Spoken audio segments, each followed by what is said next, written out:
Breaking news చూస్తున్నాం. యాదాద్రి జిల్లా వ్యాప్తంగా గత రాత్రి నుంచి ఎడతెరిపి లేకుండా వర్షం కురుస్తుంది. దీంతో వరద ఉధృతి పెరగడంతో బైరాంకుంట చెరువు కట్ట తెగి ఇండ్లు నీట మునిగాయి. పలు కాలనీలు జల దిగ్బంధంలో చిక్కుకుపోయాయి. ప్రజలకు అవసరమైన ఆహార పదార్థాలను ఇచ్చి సురక్షిత ప్రాంతాలకు రెస్క్యూ టీం తరలిస్తుంది. ఇక దీనిపై మరింత సమాచారాన్ని మా ప్రతినిధి సైదులు అందిస్తారు. సైదులు చెప్పండి, ప్రస్తుతం యాదాద్రిలో పరిస్థితి ఏంటి, అప్డేట్స్ ఏంటి?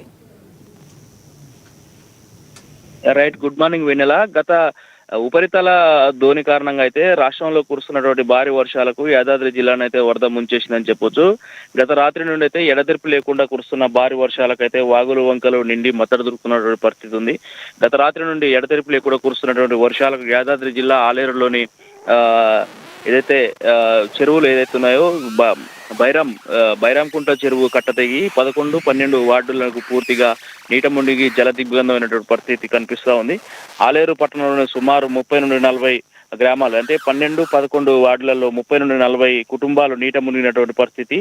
ఇదే విషయానికి సంబంధించి కూడా స్థానిక ఎమ్మెల్యే ప్రభుత్వ విప్ బీర్లా ఎలియా కూడా వరద బాధితుల వద్దకు వెళ్లి ముంపు ప్రాంతాలకు సంబంధించినటువంటి సమస్యల్ని ప్రజల వద్దకు వెళ్ళి తెలుసుకున్నటువంటి పరిస్థితి ప్రధానంగా విజువల్స్ లో చూస్తా ఉన్నాం. ఇప్పటికే గత రాత్రి నుండి ముంపు ప్రాంతాల సురక్షా ప్రాంతాలకు తరలించేందుకైతే రెస్క్యూ టీమ్ తో సహాయ చర్యలు అయితే ఇప్పుడే చేపడుతున్నారు. ముంపునకు గురైనటువంటి ప్రజలకు తక్షణమే సహాయ చర్యల కింద కూడా జిల్లా కలెక్టర్ తో మాట్లాడి ఆయా ఆహార పదార్థాలను సంబంధించినటువంటి విషయాలపైన కూడా ఆయన మాట్లాడినట్టు తెలుస్తా ఉంది. ప్రధానంగా అంటే చెరువులు, కుంటలు, పూర్తిగా నాలాలు బఫర్ జోన్లో ఉన్నటువంటి ప్రాంతాలు ఆక్రమణకు గురి కావడంతో వర్షాలు తీవ్రంగా వచ్చినప్పుడు వర్షాలు భారీగా పడినప్పుడు చెరువుల స్టోరేజీ సరిపోక ఇండ్లలోకి వరద నీరు చేరుతుందంటూ ఇప్పటికే హైడ్రాను ఆలేరు పట్టణంలో కూడా ఉపయోగించాలంటూ కూడా ఎమ్మెల్యే ఎవరైతే ఉన్నారో బీర్లా ఎలియా కలెక్టర్తో మాట్లాడినట్టు కూడా తెలుస్తా ఉంది. ఇప్పుడు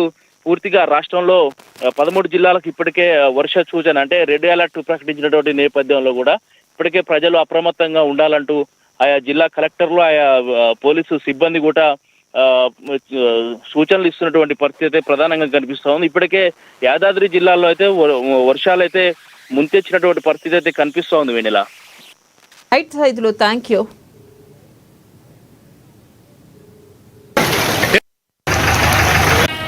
ఈరోజు ఆలేరులో ఉధృతంగా వర్షాలు పడడం వల్ల సుమారు 2 గంటల భారీ వర్షం వల్ల ఇక్కడ లోతట్టు 11, 12 వార్డులలో సుమారు ఒక 30 ఇళ్ళు నీట మునిగినాయి. తక్షణమే ఇక్కడ స్థానికంగా కమిషనర్ గారు మేమంతా కూడా లోతట్టు ప్రాంతం చూసి 2 పనులు పెట్టి కూడా నీళ్ళు ఎక్కడికక్కడ తీయడం జరిగింది. అయినా వరద ఉధృతంగా వచ్చింది కాబట్టి ఒక 30 ఇళ్ళ దాకా మొత్తం నీళ్ళలో మునిగిపోయినాయి.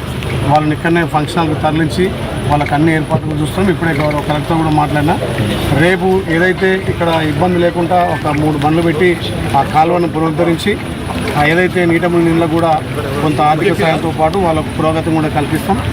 ఈ అకాల వర్షాల వల్ల కొంత ఈరోజు భారీ వర్షం కనివీని రీతిలో నాకే నడుము మట్టి నీళ్ళు వచ్చినాయి కాబట్టి ఆ ఇళ్ళను అందరినీ సురక్షిత ప్రాంతాలు తరలించి ఎక్కడికక్కడ అందరూ ఇక్కడ పోలీస్ అధికారులు, ఏసీపీ గారు, సిఐ గారు కూడా వచ్చారు కాబట్టి వాళ్ళందరితోటి కమిషనర్ గారు ఎక్కడికక్కడ చర్యలు తీసుకుంటున్నాడు. ఎవరికి ఇబ్బంది లేకుండా చూడమే మా బాధ్యతగా. అందుకే అన్ని ఇళ్ళు కూడా చూసినాం. ఏదైతే నిర్వాసుందరో వాళ్ళందరూ కూడా ఒక భరోసా కల్పించినాం.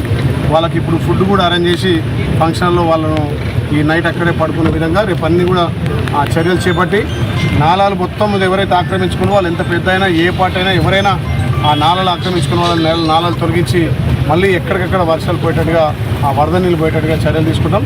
ఈ నైట్ కూడా నిజంగా మా పోలీస్ బృందం కానీ రిస్క్ టీం కూడా, కమిషనర్ గారు, మా స్థానిక నాయకులు కూడా వచ్చి అన్నింటిని పర్యవేక్షించి వాళ్ళకు ఒక మనోధైర్యం కల్పించి వాళ్ళను సురక్షిత ప్రాంతాల్లో తరలించాం. ఇంకేమైనా వర్షాలు పడతాయనే ఉద్దేశంతో ఇక్కడ కొంత మా పోలీస్ మిత్రులు, రిస్క్ టీం వాళ్ళు, మా అధికారులను కూడా ఇక్కడనే పురమాయించి బోట్లు కూడా తీసుకొచ్చినాం. ఎందుకంటే వాళ్ళ ఇళ్ల నుంచి బయటకు తీసుకురావడానికి బోట్ల సహకారంతో కూడా ముందుకు తీసుకుపోతున్నాం. ఎక్కడ ఎవరికి ఇబ్బంది లేకుండా అన్ని చర్యలు తీసుకుంటాం.